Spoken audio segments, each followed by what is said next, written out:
علیکم ورحمۃ اللہ وبرکاتہ۔ اعوذ باللہ السمیع العلیم من الشیطان الرجیم من ہمزہ ونفخہ ونفثہ۔ بسم اللہ الرحمن الرحیم۔ واقسموا باللہ جہد ایمانہم لئن جاءہم نذیر واقسموا باللہ جہد ایمانہم لئن جاءہم نذیر ليكونن أهدى من إحدى الأمم فلما جاءهم نذير ما زادهم إلا نفورا استكبارا في الأرض ومكر السيء ولا يحيق المكر السيء إلا بأهله فهل ينظرون إلا سنة الأولين فلن تجد لسنة الله تبديلا ولن تجد لسنة الله تحويلا۔ یہ لوگ اللہ عز و جل کی پختہ قسمیں کھایا کرتے تھے کہ اگر ان کے پاس کوئی ڈرانے والا نبی آ جائے تو کسی بھی دوسری امت سے زیادہ ہدایت پالیں گے، مگر جب ان کے پاس ڈرانے والا آ گیا تو ان کی نفرت میں اضافہ ہی ہوا، جس کی وجہ ان کا زمین میں بڑا بن کر رہنا اور بری چالیں چلنا تھا۔ حالانکہ بری چال تو چال چلنے والے پر ہی آ پڑتی ہے، پھر یہ صرف اس سنت الہی کا انتظار کر رہے ہیں جو پہلے لوگوں میں جاری رہی۔ اللہ تبارک و تعالیٰ کی اس سنت میں آپ نہ تو کوئی تبدیلی پائیں گے اور نہ ہی تغیر۔ محترم سامعین کرام، سورہ فاطر سورہ نمبر 35 اور اسی صورت سے بھی آیت نمبر 42 اور 43، یہ دو آیتیں بھی آپ کے سامنے تلاوت کی گئی بفضل اللہ، بعون اللہ، بتوفیق اللہ۔ دونوں آیتوں کا ترجمہ بھی آپ تمام کی خدمت میں پیش کیا گیا۔ ترجمہ سے تھوڑی تھوڑی باتیں آپ کو سمجھ میں آ گئی ہوں گی۔ یہ جو دو آیتیں ہیں، ان دو آیتوں میں مکہ والوں کے بارے میں گفتگو ہو رہی ہے۔ یہ مکہ والے جو مشرکین تھے، قریش تھے، ان کے ارد گرد یہودی لوگ تھے اور عیسائی لوگ تھے۔ سامعین کرام، جب یہ لوگ یہودیوں اور عیسائیوں کے اندر، جب نبی کریم صلی اللہ علیہ وسلم ابھی نبی بن کر کے نہیں آئے ہیں، اللہ نے ان کو نبی بنا کر کے نہیں بھیجا ہے، اور ارد گرد کے جو یہودی اور عیسائی لوگ تھے، ان کے اندر جو اخلاقی برائیاں دیکھتے تھے، ان کے اندر جو بگاڑ اور فساد مکہ والے جو دیکھتے تھے، چونکہ ان کا کاروبار بھی تھا، مختلف علاقوں میں جاتے تھے، یہودیوں اور عیسائیوں کے بیچ میں رہتے تھے، اپنا کاروبار کرتے تھے، بہت سارے معاملات ان لوگوں کے ہوتے تھے مکہ والوں کے، تو ان لوگوں کی اخلاقی برائیاں، بگاڑ اور فساد کو جب یہ لوگ دیکھتے تو اللہ تبارک و تعالیٰ کی بڑی بڑی قسمیں کھاتے تھے۔ کیا تم لوگ ہو یار، نبی تم لوگوں کے درمیان آئے تھے، موسیٰ آئے تھے، عیسیٰ آئے تھے، اس سے پہلے بہت سارے نبی آئے، تم لوگوں کی یہ حالت ہے۔ اللہ کی قسم کھا کر کے کہتا ہوں کہ اگر اللہ تبارک و تعالیٰ نے ہم لوگوں کے درمیان میں نبی بھیج دیا تو ہم لوگ بہت ساری امتوں سے بہترین بن کر کے دکھلائیں گے۔ ایسا وہ لوگ قسمیں کھایا کرتے تھے۔ آپ کو پتا ہے نبی کریم صلی اللہ علیہ وسلم، مکہ والوں کے درمیان میں اللہ نے ان کو نبی بنا کر کے بھیجا، اور جس قدر مکہ والوں نے نبی کریم صلی اللہ علیہ وسلم کے ساتھ کیا، اللہ تبارک و تعالیٰ نے قرآن کریم کے اندر مثالیں دے دے کر کے کہا ہے کہ پچھلی گزری امتوں نے جس طرح سے اپنے نبیوں کے ساتھ کیا، مکہ والوں نے بھی نبی صلی اللہ علیہ وسلم کے ساتھ ویسے ہی کیا۔ تو جب تک نبی کریم صلی اللہ علیہ وسلم نبی بن کر کے نہیں آئے تھے تو یہ مکہ والے جب یہودیوں سے، عیسائیوں سے ملتے اور ان کے حالات کو دیکھتے تو اللہ تبارک و تعالیٰ کی پختہ قسمیں کھا کر کے کہتے تھے۔ دیکھیے اللہ نے کیا فرمایا، وَأَقْسَمُوا بِاللَّهِ جَهْدَ أَيْمَانِهِمْ لَئِن جَاءَهُمْ نَذِيرٌ لَيَكُونُنَّ أَهْدَىٰ مِنْ إِحْدَى الْأُمَمِ۔ یہ لوگ اللہ تبارک و تعالیٰ کی پختہ قسمیں کھایا کرتے تھے کہ اگر ان کے پاس کوئی ڈرانے والا پیغمبر آ جائے تو کسی بھی دوسری امت سے زیادہ ہدایت پالیں گے۔ یہ لوگ قسمیں کھا کر کے کہتے تھے، بڑے بڑے دعوے کرتے تھے۔ اللہ تبارک و تعالیٰ نے فرمایا فلما جاءہم نذیر ما زادہم الا نفورا استکبارا فی الارض ومکر السیء۔ اور جب اللہ تبارک و تعالیٰ نے ان کے درمیان نبی کو، یعنی ڈرانے والے نبی صلی اللہ علیہ وسلم کو بنا کر کے بھیجا تو ان کی نفرت میں صرف اضافہ ہوا، اور اس کی وجہ کیا تھی؟ ان کا تکبر، زمین میں بڑا بن کر کے رہنا، لوگوں کے درمیان ان کی چودراہٹ اور سرداری قائم رہنا اور بری چالیں چلنا۔ یہ دو وجہ تھی جس کی وجہ سے نبی صلی اللہ علیہ وسلم کے نبی بن کے آنے کے بعد ان کی نفرتوں میں اضافہ ہوا۔ سامعین کرام، اس اجمال کی تفصیل یہی ہے کہ جب یہ لوگ یہودیوں سے اور عیسائیوں سے ملتے تھے تو یہ لوگ کہتے تھے کہ تم لوگوں کے درمیان تو اتنے رسول آئے لیکن پھر بھی تم لوگوں کی اتنی بری حالت ہے۔ اللہ کی قسم کھا کر کے کہتا ہوں، اور ہم لوگ کہتے ہیں کہ اگر ہم لوگوں کے درمیان اللہ نے کسی ڈرانے والے نبی کو بھیج دیا تو ہم لوگ دنیا کے کسی بھی امت سے زیادہ ہدایت والا بن کر کے لوگوں کو دکھلائیں گے. اور جب نبی کریم صلی اللہ علیہ وسلم آئے اور اپنی نبوت کی دعوت کو ان لوگوں کے درمیان پیش کرنا شروع کیا تو ان لوگوں کو ایک بات سمجھ میں آئی. کیا سمجھ میں آیا؟ کہ اگر ہم لوگ اس نبی کی دعوت کو ایکسپٹ کر لیتے ہیں، ہے نا، ہمارے اسلام کے اندر کیا ہے، بڑا سے بڑا حکمران ہو، خلیفہ ہو، عمر بن خطاب ہو، کوئی بھی ہو، اگر اللہ کی بات آ گئی اور نبی کی بات آ گئی تو کیا کرنا ہے؟ سر کو جھکا دینا ہے کہ نہیں؟ خلفائے راشدین نے عمل کر کے دکھلایا ہے. کتنی بھی کیسی بھی حالت ہو، ان کے سامنے جب قرآن کی آیت کو پڑھ دیا جاتا تھا تو پھر وہ ایک قدم بھی ادھر ادھر نہیں بڑھاتے تھے.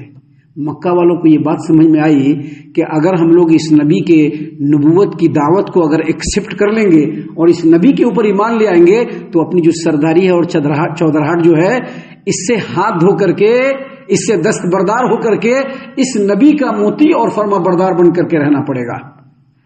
آج یاد رکھیے گا، بہت ساری جگہوں پر قرآن و حدیث کی جو اتباع لوگ نہیں کرتے ہیں اس کے پیچھے اصل وجہ بس یہی ہے. آپ چاہے جس علاقوں کے اندر دیکھ لیجئے، جہاں بھی دیکھ لیجئے، قرآن و حدیث کی جو اتباع نہیں کر رہے ہیں بڑے بڑے لوگ، اس کے پیچھے اصل وجہ یہی ہے. مشرکین مکہ نے دیکھا کہ اگر نبی صلی اللہ علیہ وسلم کی اتباع اور اطاعت ہم لوگوں نے کرنا شروع کر دیا تو اپنی چودراہٹ سے، اپنی سرداریوں سے اور سماج و معاشرے کے اندر جو ہم لوگوں کا بڑا ہولڈ ہے، اس سے ہاتھ دھونا پڑے گا اور نبی کی بات کے سامنے جھک کر کے رہنا پڑے گا. ان لوگوں نے الٹی چال چلنا شروع کر دیا اور نبی صلی اللہ علیہ وسلم اور آپ صلی اللہ علیہ وسلم کی اتباع کرنے والوں کے عرصہ حیات کو تنگ کرنا شروع کر دیا. فزیکلی اسالٹ بھی کیا ان لوگوں نے نبی صلی اللہ علیہ وسلم کا اور مسلمانوں کا، اور خفیہ چالیں بھی چلی گئی، کیسے بھی کر کے ان لوگوں کا نام و نشان مٹا دیا جائے.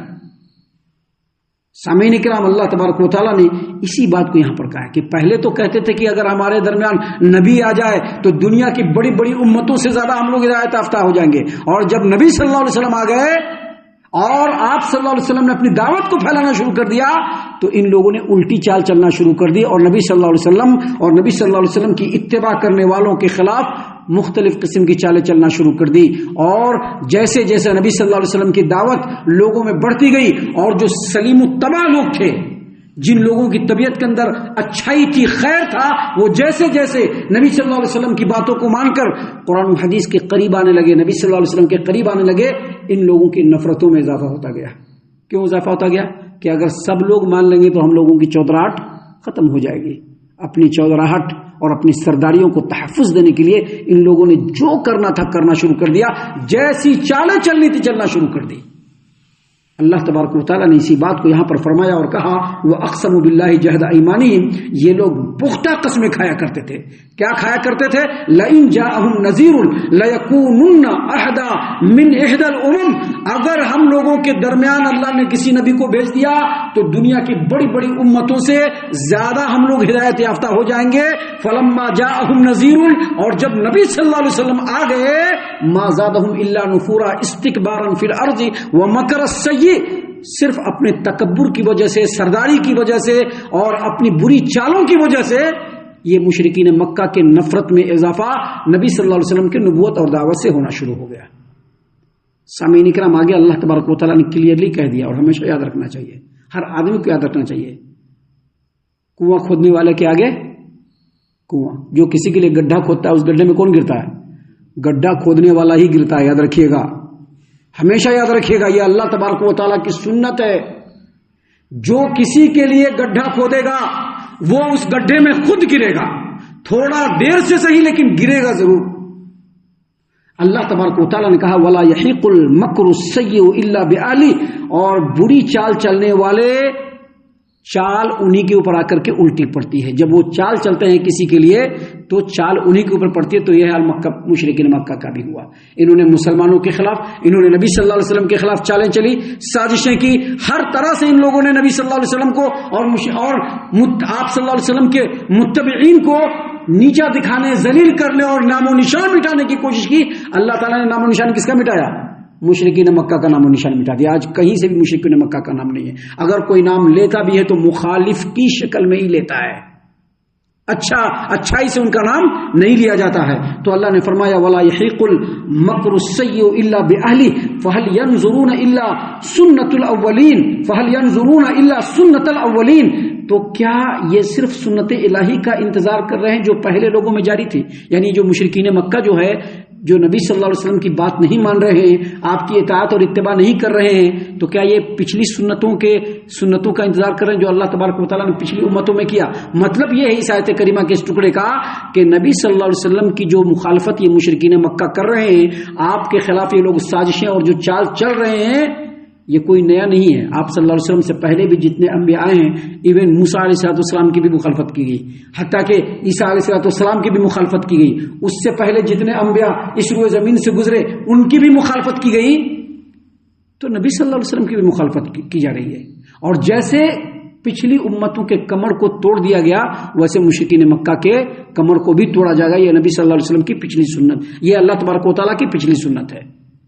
اس کے بعد اللہ تبارک و تعالیٰ نے فرمایا فَلَن تَجِدَ لِسُنَّتِ اللَّهِ تَبْدِيلًا وَلَن تَجِدَ لِسُنَّتِ اللَّهِ تَحْوِيلًا. اللہ کی سنت میں آپ نہ تو کبھی تبدیلی پائیں گے اور نہ ہی تغیر. مطلب جو اللہ کی سنت ہے وہ ہو کر کے رہے گی. اور اللہ کی سنت یہ ہے کہ نبی کی اطاعت و اتباع کرنے والوں کو اللہ تعالیٰ ترقی دیتا ہے، بلندی دیتا ہے، اللہ ان کی مدد میں رہتا ہے. اور نبی کی مخالفت کرنے والوں کو اللہ تعالیٰ ملیا میٹ کر دیتا ہے، نام و نشان مٹا دیتا ہے اور ان کو ذلیل و رسوا کر کے رکھتا ہے اللہ تبارک و تعالیٰ. یہ اللہ کی سنت ہے. پوری جو 2 آیتیں پڑھی گئی ہیں اس کا خلاصہ بس یہی ہے، جو نبی کی مخالفت کرے گا ان کو ذلیل و رسوا ہونا ہے، اور جو نبی کی اطاعت و اتباع کرے گا اللہ تعالیٰ ان کو سربلندی دے گا. اور آج کے ڈیٹ میں آپ پوری دنیا کے مسلمانوں کا اگر پرسنٹیج نکالیں گے، ان کا تناسب اور ان کی جو شرح نکالیں گے نبی صلی اللہ علیہ وسلم کی اتباع کے تعلق سے، تو 5% بھی نہیں ہے آج کے ڈیٹ میں مسلمان. پوری دنیا کے مسلمانوں کا آپ سروے کر لیجئے، سبھی کی گنتی کروا لیجئے، اور پھر ان میں جو نبی صلی اللہ علیہ وسلم کی اطاعت و اتباع کرنے والے ہیں ان کے شرح اور ان کے تناسب کو دیکھیے گا تو 5% بھی نہیں نکلے گا. یہی وجہ ہے کہ آج آپ دنیا کے کسی بھی خطے اور کونے میں دیکھیے گا مسلمان پریشان حال ہے، ذلیل و رسوا ہے. ساری دنیا مل کر کے مسلمانوں کو ذلیل و رسوا کرنے پر تلی ہوئی ہے کہ نہیں ہے؟ کتنے دنوں سے فلسطین پر ہو رہا ہے، کبھی کسی کو دیکھا حملہ کرتے ہوئے؟ کوئی نہیں حملہ کر رہا ہے کہ نہیں؟ کتنے دنوں سے چچنیا بوسنیا کے مسلمانوں کو تباہ و برباد کر گیا، کبھی کسی کو دیکھا آواز اٹھاتے ہوئے؟ کبھی کسی کو دیکھا؟ کوئی آواز نہیں اٹھانے والا ہے کہ نہیں؟ ایران آج ذرا سا کچھ کیا تو ساری دنیا اس کے پیچھے پڑی ہوئی. کیوں؟ کیونکہ ایران خود شیعہ ہے، وہ خود نبی صلی اللہ علیہ وسلم کا مخالف ہے، وہ خود صحابہ کرام کے مخالفت میں ہے وہ لوگ. تو آج ساری دنیا اس کے پیچھے پڑی ہوئی ہے. فلسطین کے ساتھ ہوا، چچنیا بوسنیا کے ساتھ ہوا، یمن اور سیریا کے اندر ہوا، کیا کیا نہیں ہوا. سال ہر سال سے مسلمانوں کو کال کوٹری میں بند کر کے ان کی پوری جوانی کو وہیں برباد کر دیا گیا، پورے خاندان کو تباہ و برباد کر دیا گیا. لیکن کوئی کیوں نہیں بولا؟ اس لیے نہیں بولا کہ مسلمان آج نبی صلی اللہ علیہ وسلم کی اتباع میں نہیں ہے، اسی لیے ان کی مخالفت ہے، اسی لیے ان کو ذلیل کیا جا رہا ہے. یہ اللہ تبارک و تعالیٰ کی سنت ہے کہ جو نبی کی اطاعت کرے گا اللہ اس کو سربلندی دے دے گا، اور جو نبی کی مخالفت کرے گا وہ کبھی بھی ذلیل و رسوا رہے گا، چاہے وہ نان مسلم ہو چاہے وہ مسلمان ہو. یاد رکھیے گا یہ اللہ تبارک و تعالیٰ کی سنت ہے جس کو اللہ تبارک و تعالیٰ نے ہمیشہ لوگوں میں قائم رکھا ہے. ان 2 آیتوں سے ہمیں یہی باتیں سمجھ میں آتی ہے. ہم اللہ سے دعا کرتے ہیں کہ اللہ تعالیٰ ہم تمام کو ان تمام باتوں کے اوپر خوب غور و فکر اور تدبر کرنے کے ساتھ ساتھ ان باتوں پر عمل کرنے کی بھی توفیق عنایت فرمائے. آمین. اللہ تعالیٰ ہم تمام کو صحیح معنوں میں پکا سچا مومن مسلمان بنائے، اللہ اور اس کے رسول صلی اللہ علیہ وسلم کی اطاعت و فرما برداری کرنے والا بنائے، صحابہ کرام رضی اللہ عنہم کے طریقے پر چلنے والا بنائے، جنت الفردوس میں جگہ عطا فرمائے. اے اللہ ہم تمام کو جہنم سے پناہ دے، اے رب العالمین ہم تمام کو جہنم سے پناہ دے، اے مالک الملک ہم تمام کو جہنم سے پناہ دے. آمین یا رب العالمین. وما علینا الا البلاغ المبین. تبارك الذي نزل الفرقان على عبده ليكون للعالمين نذيرا.